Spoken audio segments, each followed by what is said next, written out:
And welcome back, everyone. Welcome back. Hope you enjoyed that very short break. Hope you were able to, hydrate your hydras, stretch your roaches, and maybe massage a marine. Don't know if you had enough time to massage all the marines. As we are getting into our second matchup of the night of World Team League, Code S, Round 7, Day number 2. We just wrapped up Berserker Esports versus Team Liquid, and now we're getting into Onsyde Gaming versus the Starving Camels. And I'm not alone. I'm joined by the casting Jersey herself. I'm joined by the crew. Hello there. It is I, the casting Jersey. Hello. Lately I've been thinking a lot about like if I ever get affiliate, like what emotes would I have, and like should my emotes just be a jersey? That could work. That could definitely work. That's it. Aye. That would be nice. It'd be very fitting, very on brand. But of course, we are getting into our second matchup here. We had a pretty intense first best of 7, but now we have another. This is gonna be an interesting one. Unfortunately, this week, we don't have CranKy. Oh, and also we are changing the order of the matches. It looks like we're gonna be going into Ryung versus TooDming first. Yeah, so it looks like we do have to just mix a couple of things around here. Initially, it was going to be Maru versus Firefly, but it looks like maybe one of those players isn't available, so we're going to be just, shuffling around some of the matches and making sure we can accommodate for some more people. I do know that the Sunrise Cup is going on right now, so I'm I wonder if Firefly is maybe playing in that or something. I don't know if like he's busy, or maybe he's on his way home. He's racing back home as we speak on a camel, and he just needs a little bit more time. Yeah, I mean, it's cool that World Team League is very accommodating for situations like that, because all the best of 2s are getting played either way, so they generally are able to switch the order if any of the players isn't available for some reason. Yeah, exactly. And with that means that we're going to be just shuffling some matches over, and we are going to be jumping into Ryung versus TooDming. And this is going to be an interesting one here, because Ryung, he's an amazing player. He's a veteran. He's been around for a very, very long time. He has quite a lot of infamous matches as well, and he's had some things to say about balance. Which is him. Oh, you love to see it. But his opponent TooDming has been actually getting some pretty good results. It's always one of those things where it's just, I want to favor Onsyde, but the Starving Camels, they've just been performing so well this season. It's crazy. Yeah, it's like, I mean, obviously, like on paper, like this player is better, but it's the Camels. Like you never know with the Camels. The Camels buff is real. If you're tuning in maybe for the first time and you're a little bit unfamiliar with these teams, well, we'll have to put a pin in that, because in the bottom right-hand corner for Onsyde Gaming, it is Ryung. And the top left, we have the red Zerg. It is TooDming, representing the Starving Camels, SSLT. SSLT, and again, I know we're maybe getting some newer. He's going for the Beyond opener. God damn it. Why is this spreading? Why is this spreading? As Ryung is setting up for a 2 racks opener on the low ground. I'm sure you yourself are familiar with this crew. I think you've been able to cast some of this yourself in maybe some of the Kung Fu Cups. But Beyond has been doing this every single game in TVZs. Wait, so what is the Beyond opener? Hi. What is it? You go for a low ground at 2 racks, and you go into 3 Reapers. And what is scary about this opener here is, 1, you have a lot of Reapers early on to get map control. 2, you can transition into a CC on the low ground, like an economic opener.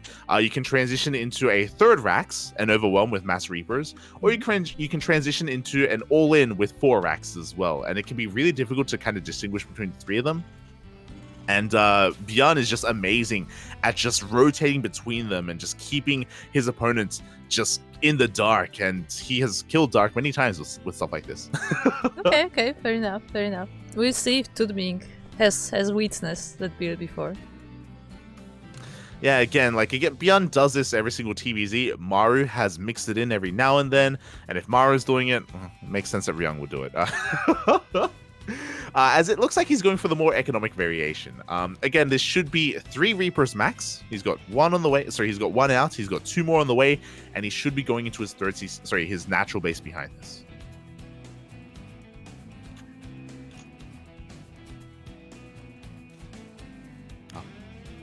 As from here, we have the CC on the way. So Ryung is going for the more economic variation.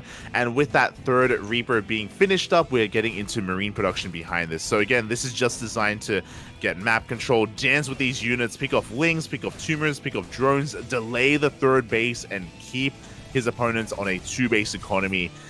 And so far, again, Ryung's been doing quite well for himself. He's going to be dancing with those queens. The 3rd Reaper is about to rock up. And again, he is just transitioning quite seamlessly back at home. Yeah, and the Reapers are both still alive, so Ryung will be able to stay around, see if he can get some more damage done, or maybe distract the queens so they're not injecting the hatcheries and so on. I mean, the queens are getting pretty low. They're getting close to half HP. And again, the other major thing is that TooDming, his 3rd base, has been delayed for so long. Ryung is rotating over towards the south. He's trying to get eyes on this, and he will spot that the 3rd is on the way.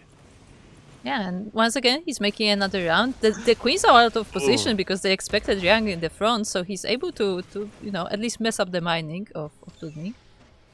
Yeah, he gets 1 drone kill, and that's already a lot of damage being done here already. Again, he did get eyes on that 3rd base, and from here we are transitioning into a 2-1-1 setup. We already have Marines in production, Stim is on the way, and it's going to be a 2-1-1 3CC.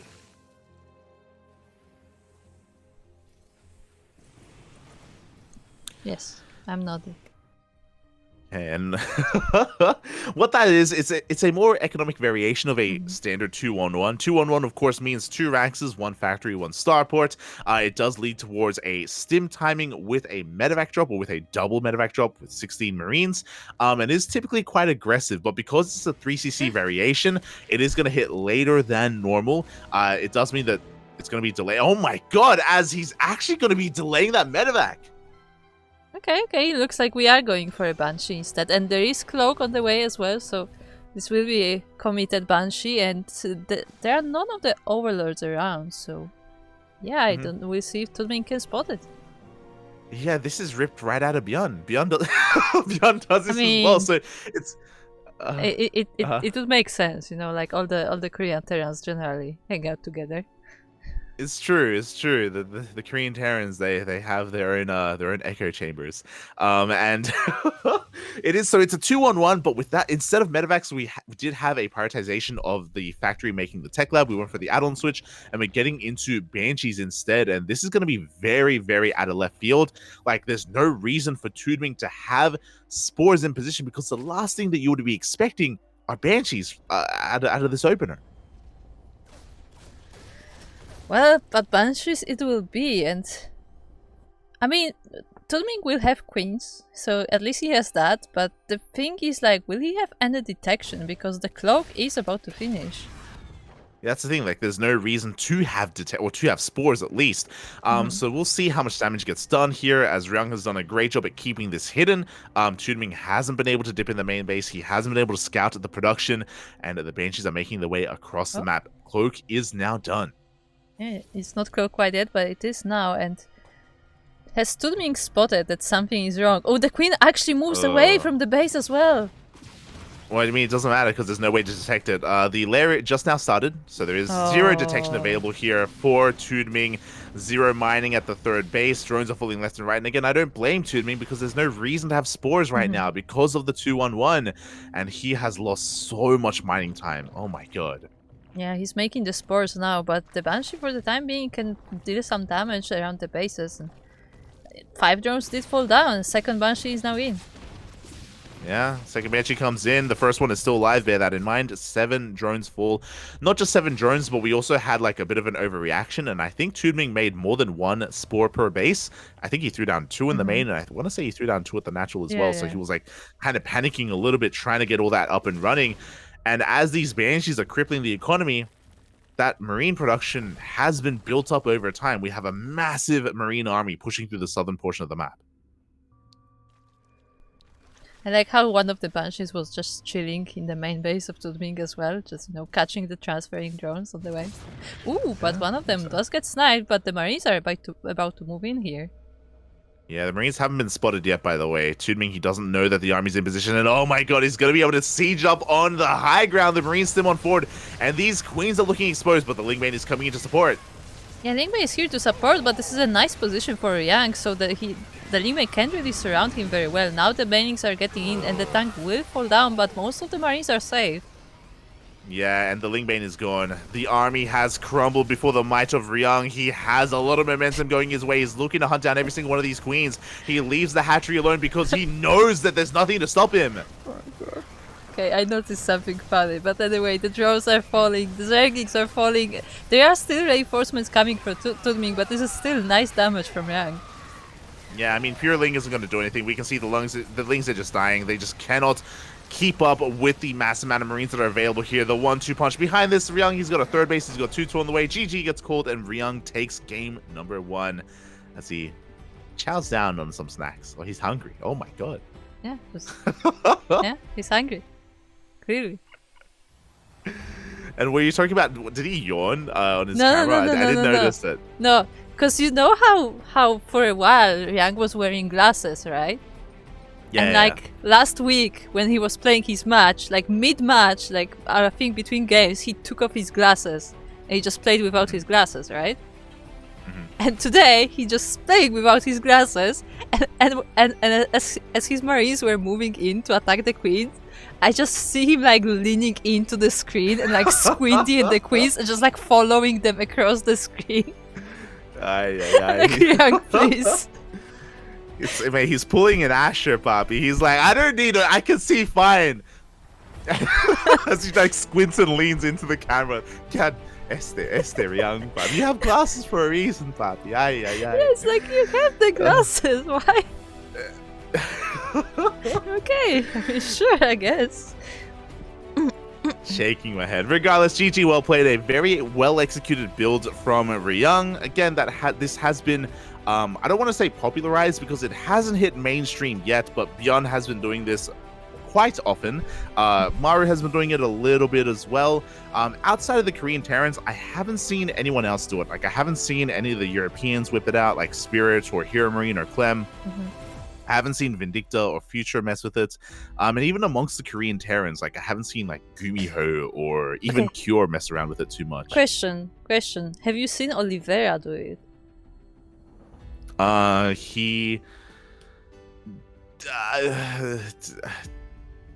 don't think so. I think maybe, I want to say maybe once.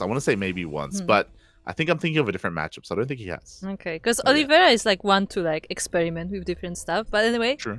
We are now back into the game. We're on altitude, and then we are looking at our blue Terran. It is Ryung. And in the top right-hand corner of altitude for the Starving Camels, it is TooDming. Because I'm mentioning Oliveira specifically because he's the kind of person who just comes to goes up to every player and asks them for tips and stuff, or analyzes a replay with them or something. So I feel like he would be the one to bring the biggest variety of builds. Yeah. Especially because Oliveira, he's he's also kind of a fan of Beyond as well and stuff like that. So I wouldn't be surprised if he has maybe tried messing around with it, but it's not really his style. Is the thing. He's as Ryung is just really hungry. Oh my god, he's just hungry. Look, he missed his dinner. They told him he's playing the third match, and then they switched the order. He didn't finish his dinner, and now everything is in chaos. He doesn't have his glasses because he left them at the restaurant where he was taking the takeout. The problem here is that I eat at my desk, of course. Who doesn't eat at their desk? Yeah. So you have a Hatchcast spool opener, but eating with your fingers while also playing StarCraft, that's I could not do that. It's a red flag for me. I would not want to dirty my mouse and keyboard. To be fair, I don't really know what he's eating. They could be these well-contained little things, and maybe it's not too messy. But sure, sure, yeah. Let's believe that. It's definitely the case. Maybe. As we do have a more standard setup here from Ryung. Also, we didn't really get to talk about it, but this is TooDming's map of choice, and it makes plenty of sense. It is going to be altitude, the largest map of the map pool. TooDming is going to have a lot more freedom, and he will be able to get into his own game. As last game, it felt like Ryung was in full control the entire time. Yeah, definitely. But we'll see what TooDming can do this game. Like, I wonder if TooDming is just, you know, gonna macro up, or if he has like some aggression of his own prepared. Oh yeah, exactly. I'm sure he does. I mean, that's what TooDming is known for. TooDming is known for his timing attacks, kind of like Demaga in a way. Like, he's known for these lower drone count styles to rush into these maybe 1-1 roach timings. So we'll see if he can get into that. Meanwhile, the first Reapers across the map does force a spore already, and this is a pretty significant delay on the third base. Yeah, unfortunate for TooDming. I mean, good part is he doesn't lose a single drone, but yeah, the third base is definitely very much delayed, and now even the queen has to move out to help. Yeah, I mean, the spore that was morphed into a spore, sorry, the drone that was morphed into a spore was supposed to be that third, and now it's going to be heading over in that direction, but Ryung, he sees it! He wants to stop it! Up! Ah, no! I've seen he even body blocks as well on the gas geyser, and he will get a kill on that drone. Oh, no, the second drone! Oh no, he's getting it. Ay. Oh my god. And TooDming, I think he's had enough. He is making 10 lings behind this. That's a lot of lings. That is more than normal. Yeah. So, yeah, he's still droning, don't get us wrong, but nah, he's making 6 more lings. He's going for a link flood. He's waiting for link speed to finish, and he's going to be rushing across the map. Oh, and he makes sure to deny this replay as well, so Ryung does not see the link flood itself, and we'll see how that works. I mean, there is no low ground ball for Ryung. There is a CC already finished, I believe. So maybe some worker damage will be done. And I mean, I'm not sure if TooDming will be able to break into the main base, but we'll see. Well, he's been doing it.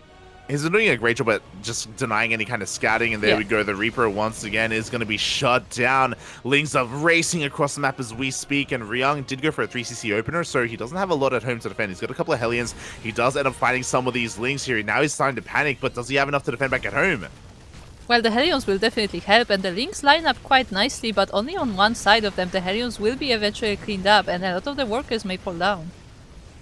Yeah, but we do have a wall on that ramp. Only 2 SCVs for the Lings are having a hard time finding too much more damage as the Banshee's going to be raining down from above. They do dive into that mineral line. They want some more SCVs. Yeah, they want the SCVs. At least they are disturbing the Mew, so it will not be used. But I don't think TooDming can get a lot of damage because there is a lot of Hellions, there is that Banshee, so this will be cleaned up.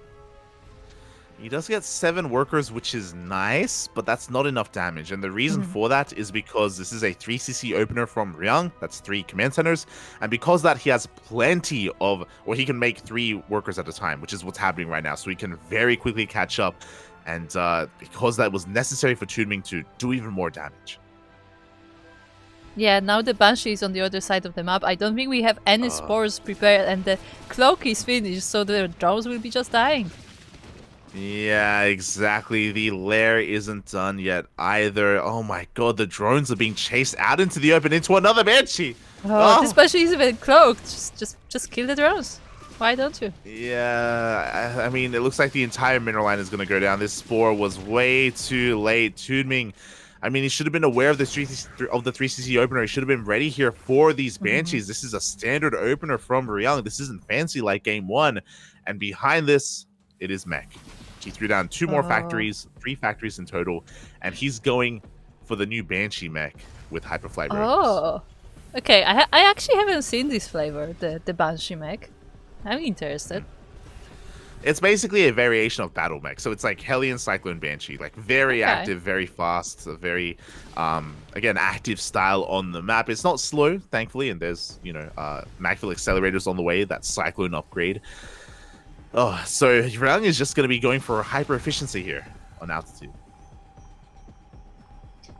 Okay, I mean, having a dynamic composition makes a lot of sense on altitude, considering like the size of the map, so you can quickly change your positions. But yeah, I want to see how these Banshees will work out for him, because so far they were able to get quite a lot of damage. Yeah, they've already paid for themselves, and now they're looking to cripple the economy even more. We are continuing Banshee production, by the way. We have enough Hellions to, have a solid foundation to the ground army. We're getting into Cyclone production as we speak. And with enough Banshees, we can focus on Queens, and that's exactly what's happening. Wow. They're just raining down. They're not even cloaking. There's no point. Just go in, kill a queen, move out. Yeah, exactly. They have to be a little bit careful, though, because we do have far more queens here at the third base, so they are going to be swatted away. At the same time, the Hellions rock up at the fourth base, but there's nothing to kill. They wanted a mineral line, but alas, there was nothing there. Tumors are being cleaned up, and the Hellions will get out of here before they get surrounded. Yeah, looks like TooDming's response to this will be Hydras, so I guess kind of a bit of a Roach Hydra, Linkbane Roach Hydra maybe even coming up, and we'll see if that's gonna work out for him. I mean, these Hellions are cleaning a lot of this creep, and they will be moving into the bases. Yeah, so this is supposed to be the counter. It's supposed to be Ling Hydra Viper. Ling Hydra Viper is supposed to do well against this. Yeah, the Viper is to abduct the Cyclones, or even Parasitic Bomb these Banshees as well. And of course, you have the Ling Hydra as the main composition of choice. But TooDming doesn't have the best economy. That's the problem, is that he doesn't have an amazing drone count to deal with this because he's been losing so many. Yeah, and he will lose more as these Banshees, 4 of them now, are once again moving into the base. Ryung scanning the main base of TooDming as well, so he's aware of the transition and he's just gonna be hunting for more damage. Yeah, 5 more drones go down. Ryung takes a worker lead, which is something you never want to see in a ZVT to begin with, or even a ZV mech. That's even worse here, as Ryung has the better economy. We do see TooDming going for a bit of a Link counter attack, or at least is setting up for that, but Ryung's main army is across the map looking to overpower these roaches. Yeah, and there's a lot of cycles. At the same time, TooDming does have a Link round by, and he will catch some of these reinforcing Hellions, but I don't think he can do too much damage there. Yeah, it's not going to be enough. GG gets called, and TooDming will tap out. Ryung takes a 2-0, and he'll be able to get back to his food. Oh. He's just hungry. TooDming is laughing. I'm not sure if he sees that. He's just starving, mate. He just really wants his food. GG, well played. Congratulations to Ryung, as he does take the series at 2-0 in a very convincing fashion. Game 1 going for a very Beyond-esque build, going for a 2 racks 3 Reaper opener into a 2-on-1, but with Banshees instead of Medivacs. So very, very solid game 1 out of Ryung. Here in game 2, just nothing too fancy. We had TooDming Ling flooding, and it just put himself behind in a way. He wasn't able to deal enough damage, and Ryung had a lot of momentum going into the mid game. Yeah, in general, like, this was a really solid series from Ryung. Like, it didn't even look like he was in danger at any point. Like, very impressive series. He was literally eating while playing. Like that, yeah, that he was actually, and also squinting at the screen. Yeah, he couldn't. He was blind. He was eating. He had things in his mouth, and he couldn't see.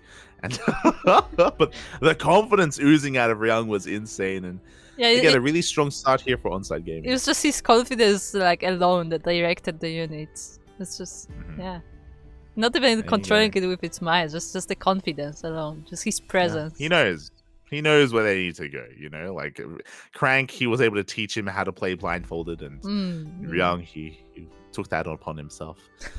So with that, again, a really solid start here for Onsyde Gaming. We have a couple more matches ahead of us. Hopefully our players are here. For those wondering, we had to postpone Maru and Firefly for a little bit because one of our players was not available. We don't know which one. We just know one of them. But it looks like they have returned. Yeah, looks like they have returned. We will have Maru versus Firefly. Firefly is, I don't want to say a dark horse, but he's the kind of player where, like, on paper, maybe, Maru is clearly better player, but on the other side, Firefly has had some surprising results here and there. He's a camel. He is a camel. I mean, he's a Firefly, but also a camel. He's a Firefly crossed with a camel. So, yeah, I mean, it's one of those things where the Starving Camels have just been doing so well for themselves, punching up. But Onsyde Gaming, they are one of the best teams in the league. They are currently 2nd place. Onsyde Gaming have not dropped a single series so far. And here we go. We're getting into game number 1. And in the bottom right-hand corner, Maru. In the top left of Neo Humanity, it is from Starving Camels, Firefly. I don't know if you saw that, but Maru did misplace his depot and he cancelled it and rebuilt it. Oh. Oh. Yeah, that's why they're putting it out. That's why there's some lost minerals there. Oh. I think that's also why Maru has this slight smile on him. He's like, yeah, I messed up. Look at him. It's like, yeah, nobody say anything. This is fine. It's like Don't worry about a it. kid was just caught. He was just caught, like, I don't know, like stealing a cookie from the cookie jar. You know, like. No. This is way more he, cheeky than he got that. me. But yeah, it's like, yeah, nobody saw that. Don't worry about it. Este Maru, but not the biggest of deals, just a little bit of inefficiency and a little bit of a delayed opener as a result. But for the most part, Maru is going to be getting into this TVP. I was just talking about it, but of course, Onsyde Gaming have not dropped a single series so far. They are the favorites, looking to maybe even win the entire thing. Meanwhile, this is a full wall-off. This is a full wall-off. Very interesting at that, with that pylon in the middle.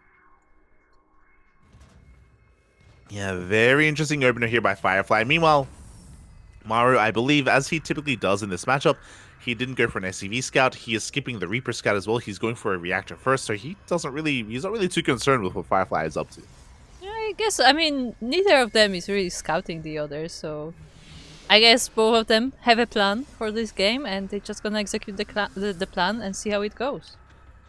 Yeah, and typically Firefly is the man with the plan, so I'm very curious to see how he plays this out. He is going to be going for a Twilight Council opener. Meanwhile, as he goes to the Twilight Council, Maru is going for a 3 racks. Okay. How will this fare against each other, against the other build? Yeah, I mean, so typically a 3 racks ideally goes up against a Stargate opener, so I do think this is a better position for Firefly if he's able to be active on the map. So, of course, this Marine-based army is going to be waddling across the map, and Firefly, if he does have enough Stalkers, if he goes for, say, a 4-gate Blink Stalker opener, he's going to be able to slow this down from the beginning, going to be able to chip away, force out some stims as well. There's a lot of potential here for Firefly, depending on what kind of composition Maru goes for, because you can go for like a Marine heavy 3 racks, or you can go for like a Marauder heavy 3 racks. Yeah, I do wonder what it's gonna be. For now, he's just going for Marines, getting his team ready, and we'll see if he sticks to that. Meanwhile, Firefly does get his Blink, does get a Robo as well. I'm not sure how many gates he has, but yeah. Yeah, I think he's up to 3 gates for the time being. As I say that, more gates are being thrown down. We have at least 4 gates available for Firefly, so he's going to be looking to be quite aggressive with this Blink opener. Yeah, so we go to have a gateway at the natural and 3 in the main. So 4-gate Blink Stalker, very aggressive from our Protoss. And we do have concussive shells on the way. No, sorry, this is combat shields on the way. So I guess Maru just, getting all his upgrades ready. And I wonder if he's gonna be moving out anytime soon. I don't think he has any medivacs, just the Marines. Yeah, this is designed to hit with just Marines. We have a couple of Marauders on the way. Of course, this does mean that every stim hurts Maru. He has to be very careful with how he does stim his army because he doesn't have any longevity with it. But Firefly is going to be hitting first, and I do worry because, again, if Firefly does end up laying siege upon these bases, there are no tanks back at home, there are no bunkers either, it's just pure Marine, and Marines can sometimes have a hard time dealing with Blink Stalkers. As Blink is done, and we can blink over that wall. Ooh. Yeah, and it looks like Maru also getting ready to move out, so the both armies may just completely miss each other, and that might be disastrous for Maru. I think what I love is that this is the first time that both players are going to siege the opponent's main bases. Like, they haven't scouted each other at all this game. They're just doing the build. They're just doing the thing. Maru with the 3 racks, Firefly with the 4-gate Blink Stalker. What happens, happens. And Firefly is going to be able to get into the main. He's going to be able to do a lot of damage, and he can always recall back home. Yeah, that's the thing. Like, Terran doesn't have recall, so Maru has to commit. He's just moving forward with his Marines, and a lot of his SCVs will be dying. Yeah, but at the same time, he's stimming across the map. He's breaking into the natural base already. Probes are falling left and right. Marines do have much higher DPS. A little bit of miscontrol there from Firefly as Maru, who's done with the natural, he's already going straight into the main. Yeah, the Firefly has to do more damage, and he dives once again to fight with all the SCVs. There are a few Marines to reinforce, not a lot of them, but the Stalkers are getting damaged. Yeah, and again, it does feel like Firefly has just been able to do more in less time, or in the same amount of time, I should say, as Firefly is overwhelming here in the main base. He's got Blink, he's got the Prism to control as well. He's going to be losing some of these Stalkers, so a little bit of miscontrol here from Firefly as Maru is fighting his heart out. Yeah, but the last Marines are falling in Maru's base, and now the Stalkers can fight it completely. At the same time, there is no workers for Firefly present, I believe. I'm not sure where the probes are hiding. Yeah, there's 17 probes. They actually ran across the map, and they're here. Oh, they're in the here. natural base Okay. of Maru as we speak. Nexus is being thrown down. CCs are being focused down. Can he deny +1? As again, I do feel like Firefly is in a better position. He does take down that NG Bay. The bases have been traded. Firefly has 17 probes. Maru has 0 workers remaining, but he does have mules available if he keeps that CC alive. Yeah, he has that one CC, and I think it is in fine shape, so it shouldn't like die burning or anything. So I guess Maru will just have to rebuild. But I mean, Firefly has 17 workers, so as soon as that Nexus is done, he can just resume mining. Yeah, it just comes down to the fight. It just will come down to one big fight. Maru has a lot of Marines. He has Stim as well. He has to somehow catch this army in pieces if possible. Like, Maru can definitely go toe-to-toe with Firefly as the Marines do race back home. A couple of these racks is going to be going down. Meanwhile, the Nexus has been found. Yeah, Sorry, the CC has been found. Yeah, the CC has been found by Firefly, so he's completely aware of what's happening. At the same time, Maru is working on a tank, so that will definitely be a huge addition to this army. The tank is a game changer, actually. Another Snake died. Snake. Snake. As here we go. We have to be very careful with our stims here. Maru is being very patient, very disciplined here with his army as he chases away those stalkers. Meanwhile, that tank has finished, but where is it? Oh, it's there. It should be there. Yeah, it's there. Yeah. Does siege up, and again, this tank does change everything. Oh god, we have the blink, and the tank is gonna go down! Yeah, so there was the tank, and now it was again just the bio army. And we have the war beast for reinforcements. We have the stalker looking over the base of Maru, so there will be no mining going on. But at the same time, the probes are in danger. Yeah, we're going to go for the full surround. The probes are going to be falling one after the other. Meanwhile, the stalkers are trying to focus down. They do get one of those marauders, but the prism goes down. The prism goes down, and the stalkers are trying to run away. I mean, all of them are damaged, but so are the marines. Another tank, and it will also be going down. Another tank goes down for free. Doesn't get a single shot off. Aye. But we are down to 6 stalkers remaining. Can he get another? It looks like the blinks are too good. Again, the blinks are just too good. The Marines are falling one after the other, and Firefly is doing this. Up! He has to be careful about his micro, but he's blinking quite properly, and he finished off the army of Maru. Yeah, that's it. Like, again, it came down to... I mean, Maru is laughing. He killed a single Marine. Yeah, he's got 1 Marine remaining, but there it is. GG gets called, and Firefly fights back. He puts a point on the board. He takes game 1 against Maru. GG. I like the reaction, but like Firefly is like really happy, and then Maru's just laughing like, what have I done? Yeah. I mean, again, this is I didn't want to, be too rude, but game 1, both players were clowning. I mean, yeah. they had both gone for aggressive builds, and they did not scout each other at all. It was literally both players were coin flipping. Both players were just rolling the dice and just gambling before our eyes. They both just aped it up. And we've seen Maru do that a lot whenever he's up against a player that he's really confident against. Like, he can be sometimes a little bit, that can show off in his play a little bit. Like, his confidence, his arrogance at times even. And I think it kind of led into this really weird position, to this really weird base trade. Yeah, I think the funniest part was the fact that not only they both went for aggressive builds completely blindly, but also their timing was exactly the same. They literally missed each other in the middle of the map. Exactly, and to be fair, it also comes down to the execution, because Firefly, if those tanks had gotten up, and if even a single tank volley had gone off, that would have been huge. Like, tanks do so much damage to stalkers. But even though Maru made 2 tanks, they never got to attack. They never got their auto attacks off, because every single time Firefly was so on point at hunting them down and focusing them down as well. And it could have changed everything. If one sieged tank volley went off, then maybe suddenly Maru wins instead. Yeah, that was really clutch by Firefly to make sure he snipes all of these tanks. So I like that comment in the chat. They both gambled, and we all hit the jackpot. It's true. It's true. We did. We did. Oh my god! And suddenly we're in a really awkward position, and this is why, again, if you're maybe tuning in for the first time, and we always talk about the camels. You know, this team, SSLT, the Starving Camels. They're a team of dark horses. They're a team that should, by all intents and purposes, be at the bottom of the bracket. But no, they are in the middle. They have been taking down some big names, some big teams, just like this. Because in the top left-hand corner, we have a player who is down in this series. It is Maru.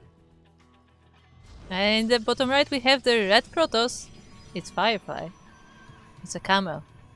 It's a dark horse, but it's a camel. I guess it's a dark camel, but it also is a Firefly. So, the moment you said it's a hybrid, I just imagined a camel with like Firefly wings, and I was like, oh. But with Firefly's like sized wings, like they're yeah, tiny, like these. Sized wings, like the tiny. Yeah, well, as in like. Yeah, they're tiny, but they have the strength to like actually like levitate the camel. entire camel. With his tiny wings. It's basically like the size of his hair. It's just like. Yeah. Okay, sure.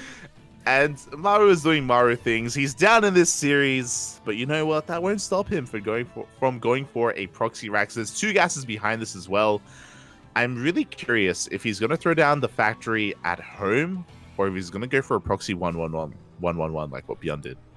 Yeah, and this time Firefly is scouting, so he maybe... I mean, I don't think he will exactly find the proxy, but at least he will be aware that it's there, so... We'll see if he can respond to that in time. Yeah, as I believe the factory should be... I'm second guessing myself here. There it is. It's going to be a proxy 1-1-1. Maru is going for a 1 base all-in. It's all on the line. Firefly, he scouts both gases. He scouts that there is nothing back at home. And he should be aware that something intense is coming his way as we are going to be getting into this. And this could be a couple of different things. This could be... we should be seeing an add-on swap for Widow Mines. Or this could be Hellions. I'm very curious to see which kind of variation Maru goes for. Yeah, we'll see. Yes. Firefly, again, he is aware of what's going on. There is this one Marine that will be chasing this probe, but he gets as much information as he can right now. I don't think he's sending another probe to see if he can find the proxy itself, so he will be just preparing at home. Yep, meanwhile, the starport is proxied as well, so again, that proxy 1-1-1 is upon us. It is not going to be Widow Mines, it's going to be a Hellion drop. I say Hellion drop, this may just be Hellions to rush into the natural, and this starport may go for Liberators instead of Medevacs to harass the main base at the same time. So again, a lot of aggression coming out from Maru is going to be floating back home to transition, and we'll see if Firefly can actually scout this and catch wind of this and somehow slow this down. As he's looking for the proxy, he's looking for it. Yeah, he's looking, but it's quite far away actually, so he's not going to be able to find it. So I like how that Rax was proxied just you know, to put an add-on down. Yeah, pretty much. Pretty much. And it is not going to be the Liberator, it's going to be the Medevac, so it is just going to be a Hellion drop in towards the main, and yo, we're not stopping. We have Widow Mines as well. Oh my god. I mean, look, after the first game, Maru needs to redeem himself somehow, okay? So yeah, he needs to do some crazy things. He does, and there we go. He does spot the drop as it heads towards his main base. He's also going to be able to come across the proxy factory and the starport as well. He knows what's happening, but can he get in position in time? He has a single stalker. He only just finished warp gate, so he's trying to just... Ooh, the probes. Yeah, the probes are lining up. They're going to be going down. So many of them are getting roasted here by these Hellions. So much economic damage is being done. 11 workers go down. The Stalkers finally get in position, but it's a little bit too late because we're even roasting probes in the natural. Yeah, 13 probes, 15 probes go down. The Stalkers are trying to chase down the Hellions, but the damage has been done, and now the Widow Mines are coming in. Yeah, it's not over. The Widow Mines are coming in. There is a Liberator being proxied as well. Behind this, the Hellions are still alive. They did back into the natural, and this is game-ending damage. GG gets called. Maru takes game number 2, tying it up 1-1. I like how disappointed Maru looks after winning a game compared to losing a game. It almost like it's almost like you know, like you have these shows where like somebody's so powerful that they don't have an opponent, and you know, they're just bored, and like every time Maru loses, he's happy. Yeah, that makes a lot of sense. Makes a lot of sense. You know, he's At the same time, like Maru, I'm sure he also recognizes like his own faults in that first game as well. Yeah, That's why he yeah. was laughing. But yeah, here in game number 2, unfortunately, it took Firefly too long to realize what was happening. He did eventually scout the proxy, but by that point, the drop was already coming into his main base. It's difficult because the proxy location was further out, as you were pointing out. It was actually on Maru's half of the map, even. Yeah. So yeah, Firefly unfortunately wasn't able to react in time, and GG. Yeah, unfortunately it was unusually far away, so yeah, Firefly wasn't able to spot exactly what's going on in time, and I mean, I don't know what he could have done better, to be fair, because it looked like just his units were too late, basically. Like, he didn't have enough units to stop it, even if he saw it coming. Well, he had the units, they just weren't in position. He didn't know that he had to make units as well. That's the thing. He was lacking the crucial information that he did need. And with that, we're going to be getting into our final series here of this matchup. It's going to be Solar up against Cyan. Yeah, and if there's one thing we learned about Cyan, is that he's terrifying. He is terrifying. Speaking of someone who's terrifying, massive shout out to Jadolf in the chat. The Dolph himself, the mech enjoyer. Este Jadolf. No, much love, much love. He is the Australian Terran player, a lovely streamer. Hope you had a great ladder session. Hope you had a great stream. Whether it was laddering or maybe even playing some Diablo, I'm not too sure. But I hope you enjoyed yourself. And thank you so much for the raid. We always appreciate it. Much love. Much love. Shader pops into the chat with where my mech lovers at. You're an animal. You missed it. Ryung was playing mech. Ryung played He mech was. earlier. Just for you, Poppy. Just for you. He actually was. The Banshee mech. He did. I got a Funada Jado. But thank you so much for the raid, and I hope you had a great time. Again, if you're out there, if you want to maybe support some of the smaller streamers, and support Jadolf, because he does have quite a nice stream. You can raise his desk, you can lower his desk. Oh, I would want go. that. I need that. I need the desk standing that desk you would be can amazing. move.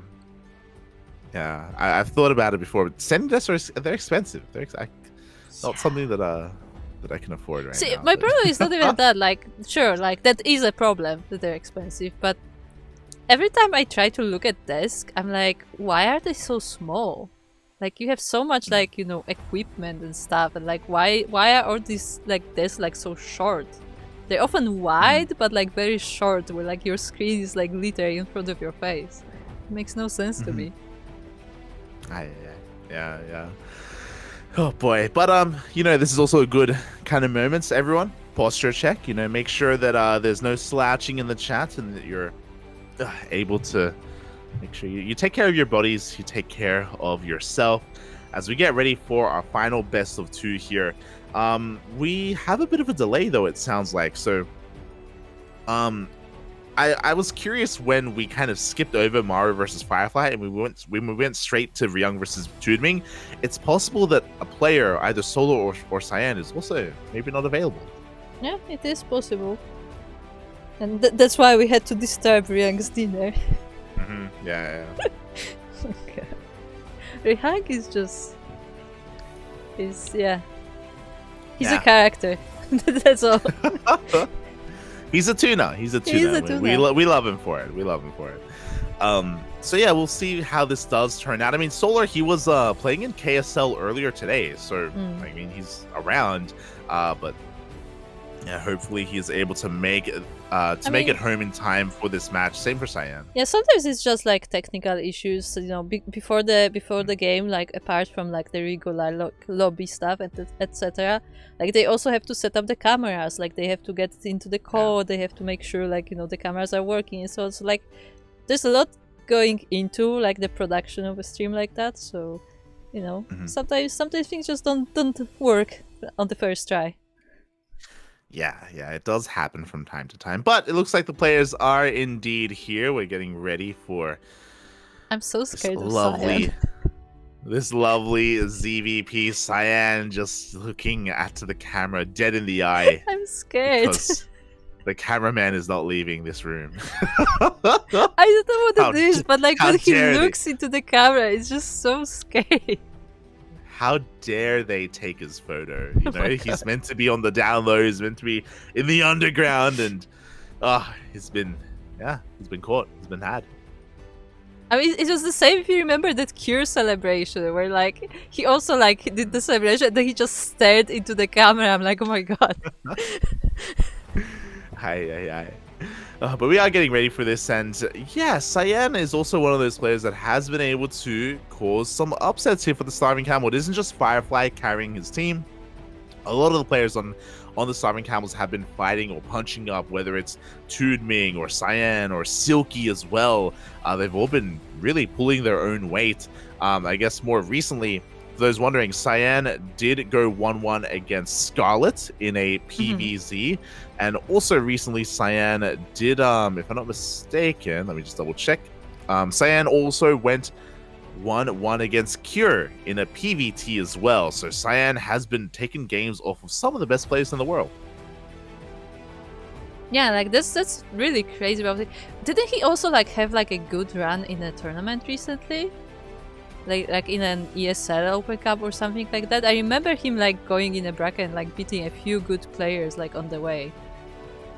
Yeah, it's possible. I know a lot of the Chinese Protoss players have been going on a rise. And yes, recently in the Kung Fu Cup, Cyan 2-1 Max Packs. And he took a game off of Dark. Yeah. In the most recent Kung Fu Cup that we casted. Yeah. He went to the ace match against Dark and he 2-1 Max Pack. So Cyan has been popping off like crazy. We were lucky enough to cast that a couple of days ago. And because of that, mate, this guy, he took a game off of Dark. I remember he should have. I think at the time I was like, he should have 2-0'd. Like, Dark was up against the ropes. He was in a lot of trouble. But for Cyan to almost 2-0 Dark and for him to take maps off of Scarlet as well, this PvZ is not going to be as one-sided. Yeah, even though in our predictions, 75% people think that it's going to be a 2-0 for Solar. But there have been a lot of predictions for other scores as well.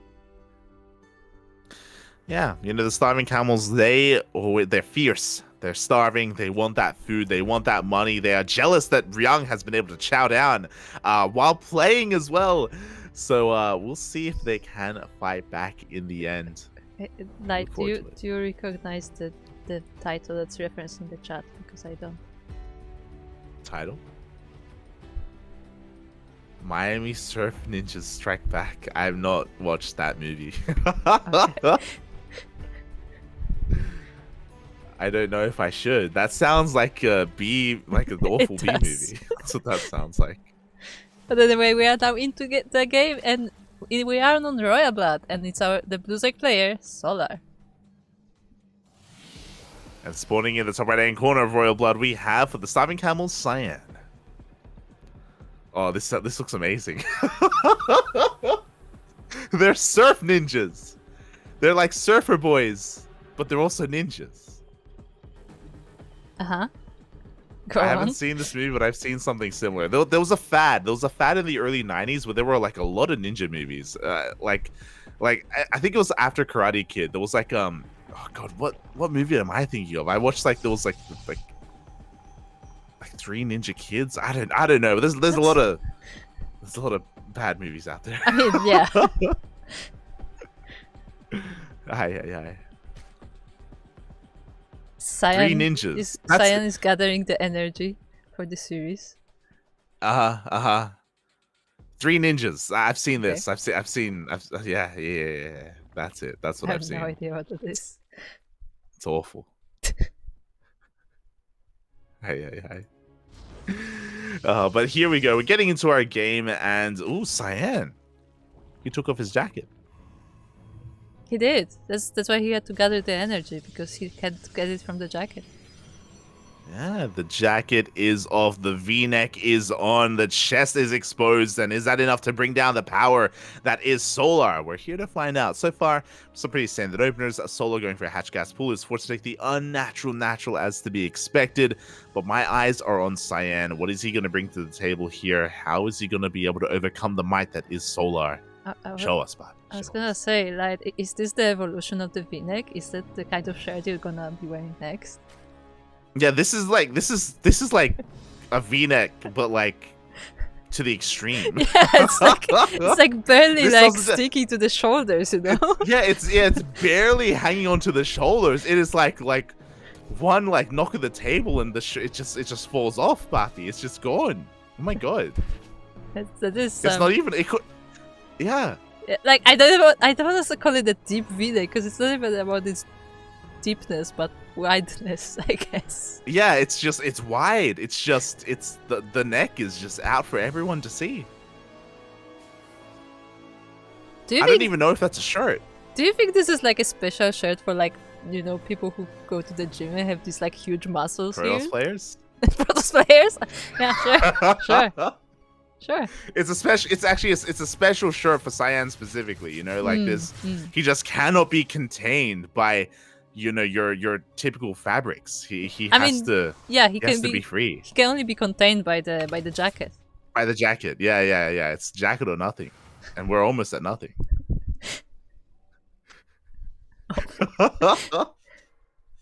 See him for food when the chat light is stolen. Sorry, Cyan has stolen Light's shirt. Hi. I would love that shirt. I thought you would. I thought you would say that. Oh my god. But here we go. We're now going to be getting into this, and it is going to be a Stargate opener coming up from Cyan, as to be expected, a standard opener. He's going to be keeping his Oracle back at home as well, just waiting for his second to reveal itself. And yeah, I'm curious as well if this is going to be intentional, as he has been keeping these back at home. I imagine maybe hoping that Solar is going to be skipping out on spores and maybe a little bit more unawares and not ready for said Oracles. Trader is saying that he needs a shirt like that in case he accidentally flexes and destroys the shirt. There you go. The truth has been revealed as the Adepts are making their way across the map. These are vanilla, glaveless Adepts. Bear that in mind, but they're soon going to be joined by the forces of these Oracles, as everything is going to be zooming across the map. Solar has Lings on the way, but are they in position? That's the question, as the Oracles do head into the third base, and they do get quite a number of drone kills already. Yeah, 5 drones with a Spore and Queen present. That's really nice from Cyan, and I guess that the Adepts were able to distract Solar enough that he wasn't quite ready for defense. Yeah, and that's already quite worth it here for Cyan. Meanwhile, he's getting ready for the Link counterattack. He's positioning his Adepts between the pylon and the mineral patches as well to reduce that surface area, and the Lings are not finding too much damage at all. They're going to be headed towards that natural base, but no, he is forced back. Yeah, and the Oracles are coming back in. They are going to the main base this time, but there is a Queen, there is a Spore, but they may get a few more drones. Yeah, 2 more drones, so that's 7 in total. Oh, we do see one of those Oracles almost gets brought down, but no, Cyan is able to pull it back just in time, does save it, does secure it. And yeah, Solar, again, he's nothing too fancy here. He's getting into his lair, he's getting into his roach horn, he's just trying to re-drone and recover his losses. Yeah, and I mean, there is a force moving out for Solar. Once again, the Lings are trying to get in, but the wall is being protected. Not enough. No, the wall is not. Yeah, the wall is not a wall. The Adept was out of position, and Solar, he gets into the main. He gets into the natural. That Adept just a little bit too thin, and with that, so many probes are going down. The Adept needs tips from Cyan for the gym. He needs to be thicker. The Adept needs to be thicker. You're not wrong. So with that, 9 probes go down. That is a pretty devastating amount of damage. We can see the worker disparity already. Even though Solar lost 7 workers of his own, Protoss players should not be losing probes like this, not in this high amount of numbers. And it looks like Cyan's hand is going to be forced. If I'm not mistaken, I believe +1 and Blink are about to kick in. I believe we're working up to 8 gateways. Cyan is looking to apply a lot of pressure. Yeah, and I'm not sure if Solar is aware of what's going on. He, once again, is trying to sneak his Lings around, trying to see what is going on, but he doesn't quite have an eye on the army, and these Adepts will be distracting him more. Yeah, the Adepts are here active on the right-hand side of the map. That proxy gateway is being set up as well. We do see Solar is starting on his Ling Roach army. He's already drawn up to 70 workers, and it's going to be on Cyan to kind of set this up. There's still a little creep here in this kind of area, in this location, so he has to be careful. So far, the Blinks are good, but they need to stay good. Yeah, they need to stay good, just like in the Firefly game, and the Transfuses are good so far. The Stalkers are starting to fall, and Cyan has to be really careful, but he is actually overpowering these roaches. Yeah, the Lings are distracted by those adepts, so they're not here on the front line, so a lot of roaches are going down, but we are sustaining some hull damage on these stalkers. We need to keep them alive. We need to preserve them. We need to snowball over time, so Cyan has to be very careful with his army, as there is still creep here as well. Unfortunately, the revelation earlier did miss those tumors. Yeah, and the queens are actually out of energy, so there will be barely any transfuses left. So now the stalkers can move in. He has to be careful about this bile, but if he can dodge it. Oh, no, at the same time, the wall is not a wall. What's it? It's the same adept!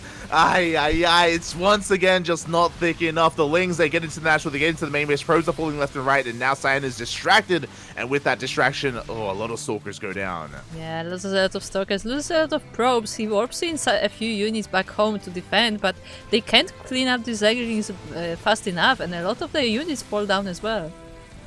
Yeah, exactly. 4 probes. I mean, the Lings are going to get cleaned up here, but we need a Stalker, not an Adept, in that wall, as that one leg is still wreaking havoc. Finally, it gets cleaned up, and now Cyan can focus on the frontal assault. But again, already Stalkers are falling. Yeah, even the Oracle gets sniped as well, and now this army does not have the power to go through the base of Solar, and, the more time passes, the better it is for Solar. Yeah, exactly. This is getting easier and easier for Solar to defend. His army is massive, and it's only getting larger as time goes on, as you were saying. 4th base getting fully saturated. These stasis traps haven't really been doing too well for Cyan either, as the Roach army is pushing on forward.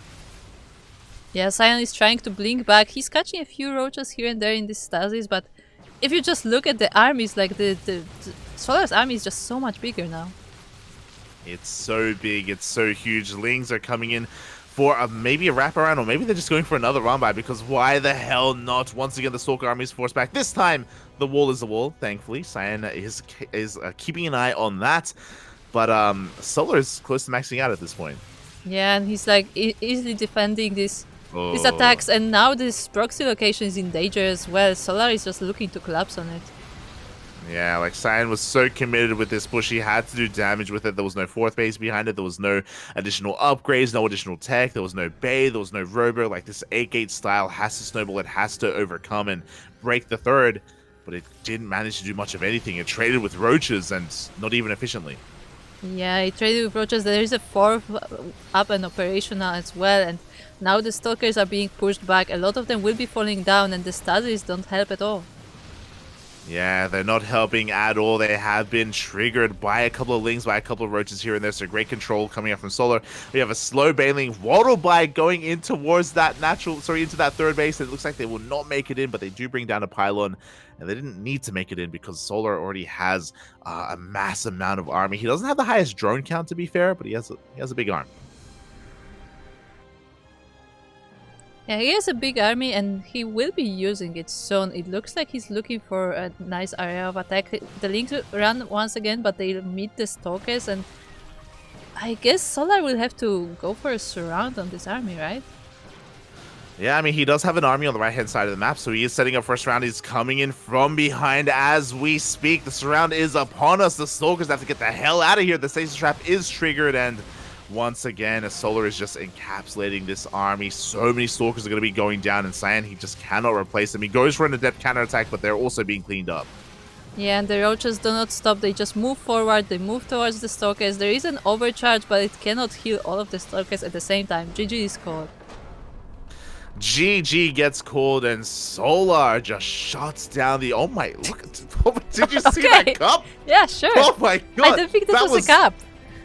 That was a basin, Puppy. That was huge. What? Oh my god. I mean, it was like a metal bowl, but sure.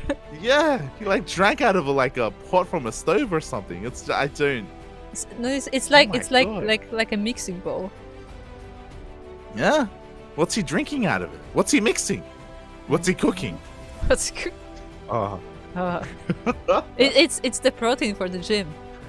There you go. The protein powder, the creatine, it's all been mixed in. It's all been mixed in. It's the pre-workout as he's getting ready to move out for the gym as we speak. And oh boy, GG. Solar does take the first game, but actually, in taking the first game, Onsyde Gaming will take the series 4-1. But Cyan can fight back, for his own pride, for his own WTL points, for his team. Unfortunately, Invictus Gaming won't be able to force the ace match, not anymore, but Cyan can still make a series out of this as he does go for Gressma. All right. Oh, yeah. SSLT. Except Invictus. Yeah. The camels. Oh. Yeah, but I mean, Cyan can still show up a good game. He can still get a point on the board. And I mean, going 1-1 against Solar would also be pretty good. See in the chat. It's a tribute to Snoot, guardian of the Great Northern Teacup of Holding. Oh, okay. I'm unfamiliar with that Snoot meme. Does he have a? Oh, no, yeah, he did. It's coming back. He used to have a really big cup. Remember? It's in the bottom right. Okay. In the bottom right hand corner for Onsyde Gaming, it is Solar. And that, but the top left, it is Cyan, our starving comer.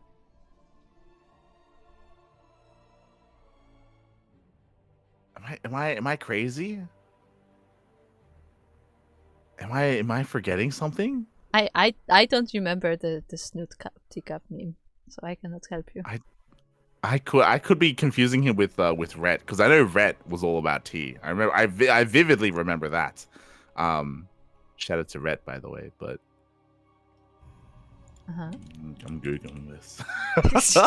Okay, so highlight Googles this. I guess our players will just be following their builds. Solar going with his hatch first, and Cyan just going with a gateway. Send help, I don't know build. Yeah, we do have a Hashcast spool opener here from Solar. Nothing too crazy. As he does stretch his neck a little bit there. What's important here is that it's more like a tear. But close enough. Oh, he's jealous. He saw the swig from Cyan. He's trying to keep up, trying to hydrate. I mean, it's good to hydrate in general.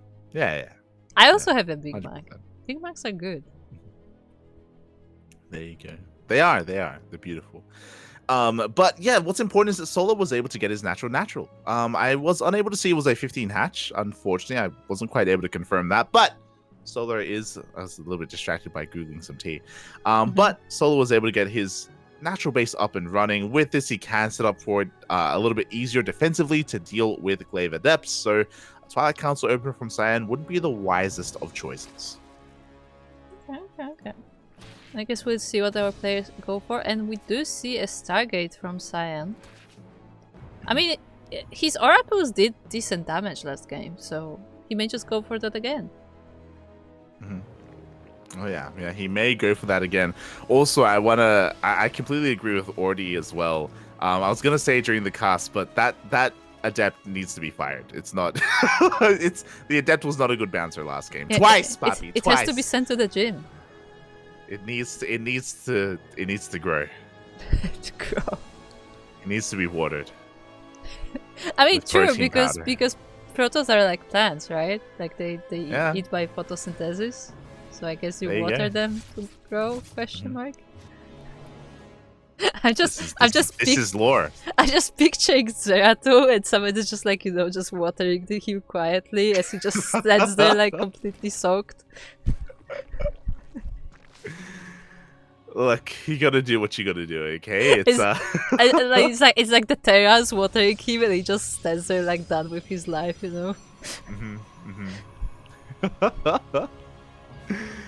Don't forget to drink plenty of water, everyone. Hydrate your hydras, always. As we do see Cyan, here we go, is going to be going for a Void Ray first. Is going to be denying scouting information. And behind this, we have a Twilight Council, 3 more gates. I believe this is going to be 4-gate Glaive Adept coming out from Cyan.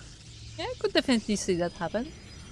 And, I mean, we'll see how it works for him. Because last game, he was mostly using the Adepts for, like, distracting Solar. But the Adepts themselves didn't get a lot of damage. It was mostly the Oracles, so we'll see how his control is gonna be.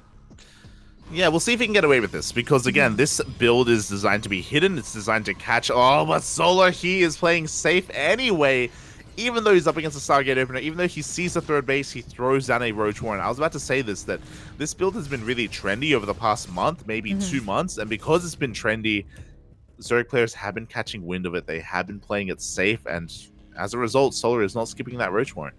Yeah, so he will have a means to defend. He's also going for spores, so you know he will have that detection ready if need be as well. And I guess he should be prepared. I mean, the question is, will he have the units in time? That is the question. I mean, already a couple of adepts are going to be shut down here across the map, but they're just scatting adepts and nothing too major. We have 2 more shading in towards the third base. 1 drone, 2 drones go down. Good target firing here. We have a recall and 1 adept will be saved, as Cyan has been banking up that adept count back at home. Meanwhile, Solar is cutting workers here at 40, 41 even. He's got 10 roaches on the way. That is going to be enough to deal with this. And now with these links, we'll see the adepts as well, and that should confirm it for Solar that it is going to be Glaives. He's trying to run by the third base, but there isn't really anything yet to kill there. Yeah, exactly. He gets us around on the adept, is going to be draining that energy on that shield battery, and now Cyan can focus on his assault, but as you mentioned, he has been spotted, he has been confirmed, and Solar is getting ready to receive those adepts. Yeah, the links even run by the adepts trying to sneak into the base. There are 2 groups, to be fair, but the other one isn't that big. It has a void ray to assist, but we'll see if Cyan can manage to pull Solar apart. Yeah, we do have it up shading in towards the third base, and there was no reaction out of Solar. He was very caught off guard there. He was expecting the adepts into the natural, but not into the third, and 6 drones go down. Yeah, very nicely done by Cyan, but this is just the beginning. Can he pull that off again? And now he goes into the natural. Yeah, exactly. Solar, he's slipping up here in the defense. He's going to be losing a lot of drones as the drones are left idle in the natural base. 13 workers go down. Uh-oh. Yeah, there is no... The other adepts, I think, were either cleaned or removed, so the drones will be safe for now, but now the adepts are moving towards the third base. This is getting a little bit out of hand as the adepts shade into the main base. An entire mineral line has fallen, a lot of spine time, a lot of links have gone down as well. This has already paid for itself, and this is doing even more damage here as the adepts are still not cleaned up.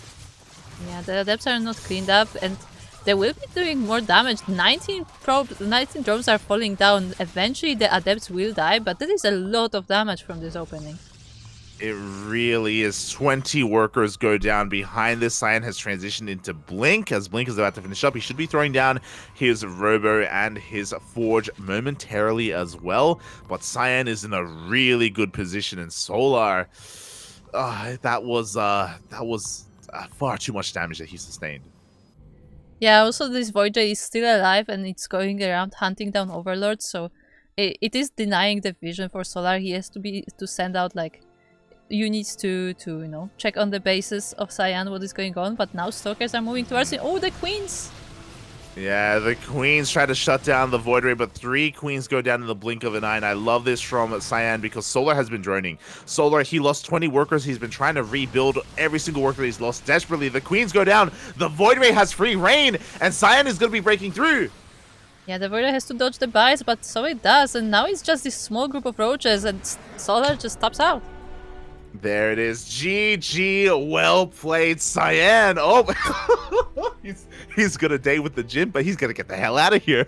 Oh my god. Cyan fights back for the Starving Camels. And this is what we're talking about. You can't count these players out. Somehow, some way, Firefly takes the game off of Maru. Cyan takes the game from Solar as well. They don't take the series. They don't go to the ace match, but they do well for themselves. Solar, he saw the adepts coming. He saw the build. He recognized it. He had roaches on the way. But things escalated very quickly. He was unprepared for the adepts at his third base, and things got just out of control out of nowhere. And yeah, Cyan pulling it off again. Yeah, like Solar just wasn't able to follow Cyan's movements. He started with those split forces on the beginning, and then yeah, Solar just couldn't really keep up. Yeah, could not keep up. GG, well played to Cyan. He does it again. He's been taking maps off of so many good Zerg players over the past week or so. He's been taking down Scarlet, been taking down Dark, even taking maps off of Solar. So very impressive stuff here from Cyan. Unfortunately, wasn't enough to win the series or wasn't enough to force an ace match, but I hope he's feeling good about himself because that was a good showing overall. And with that, we are wrapping up with day 2 of WTL. Yes, we are. And yeah, I mean, I feel like the craziest game of this series though was the Firefly game, right? Like, because like not only did he manage to win a map, but also like just the way he did it, where like, you know, he needed that perfect micro, he needed those perfect snipes on the tanks. Like, it was just very impressive game. Yeah, that's what I mean. Like, these starving camels, like, they're a team of dark horses, and every single one of them can take maps off of the best players in the world, which is crazy to think about. But like Silky, Firefly, Cyan, even TooDming on a good day, like they can all punch up and they can all come in with very hyper prepared builds, and it's been really exciting to see them do well. Again, even here against Onsyde Gaming, against a team that hasn't dropped a series. I think someone mentioned it earlier today. For WTL, this was the first time that Maru dropped the map. It was the first time that Maru was forced to bleed at least a little bit. So, again, really well done to the Starving Camels all overall. And I hope everyone in the chat enjoyed themselves here for today's broadcast. This was only day 2, by the way. We have a 3rd day tomorrow of more World Team. Yeah, so there is still more World Team League coming up. If you want to join the predictions, then make sure to join our Discord and, you know, take part in the prediction game. As you can predict for each day separately, so even if you were late for the previous 2, you can still join in. But before we will be doing World Team League, we have another tournament coming up. Yes, we have 2 casts tomorrow. A little bit less than today. Today we had 3 broadcasts back to back to back. But tomorrow we're going to be live at 6 p.m. Sorry, 5 p.m. KST, 6 p.m. AEST, with the Sparkling Tuna Cup. So today we did cast a region lock tournament, which was Grand Platypus Open, but the Sparkling Tuna Cup is open to all regions: Korean, European, North American, Southeast Asian, from everywhere around the world. And we have the best of the best face off against each other in this more international setting. So if you want some more StarCraft in less than 24 hours, we're going to be live with the Sparkling Tuna Cup.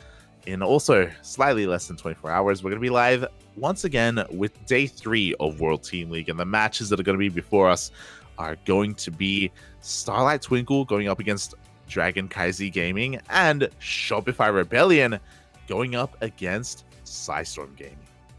Yeah, so definitely some strong teams and some good matches coming up. Make sure you don't miss it. And if you do, there are always VODs. Yeah, exclamation mark YouTube in the chat if you want a link to our YouTube channel. We upload on a daily basis, so make sure you head on over there to keep up to date with the Duckling content, especially if you can't watch live. Otherwise, thank you so much for watching, everyone. Thank you so much for the support. You can follow us all over the place. We have a Twitter, we have a Facebook, we have an Instagram, we have a Discord server, we have a YouTube channel. We're all over the place. We have a Patreon. If you want to support us on Patreon, you can subscribe on Twitch. You can do all these things.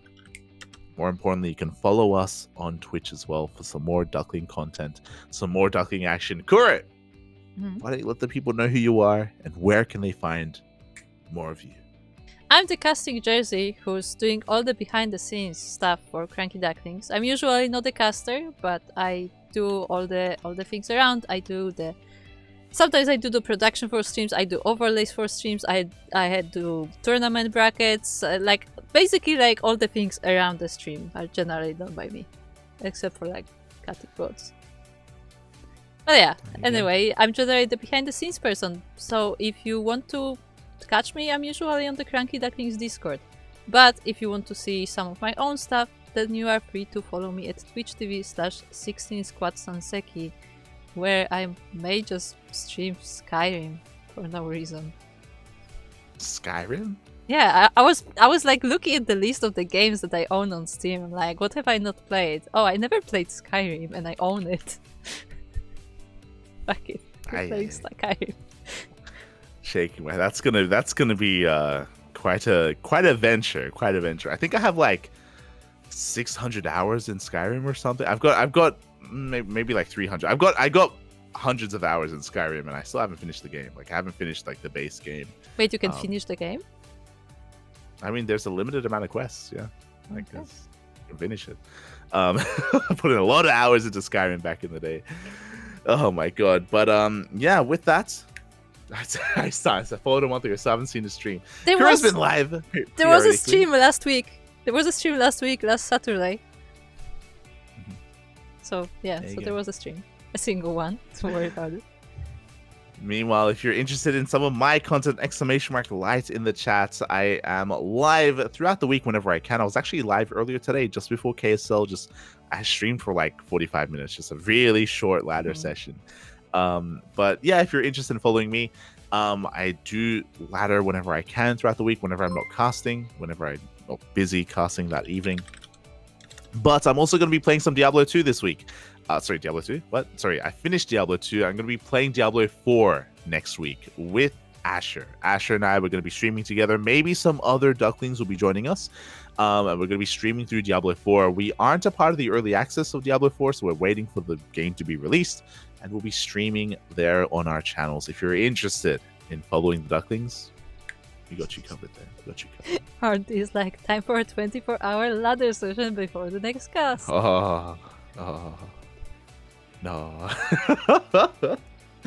Meanwhile, a massive shout out to Tater Tutor in the chat for gifting a sub to the community. Thank you so much for the support. We appreciate it. We always do appreciate it. Gracias, man. Gracias. Oh. Yeah. Shout out to Tater Tutor. There we go. And with that, thanks for watching, everyone. Thanks for the support. We'll see you guys in less than 24 hours for the Sparkling Tuna Cup. Bye.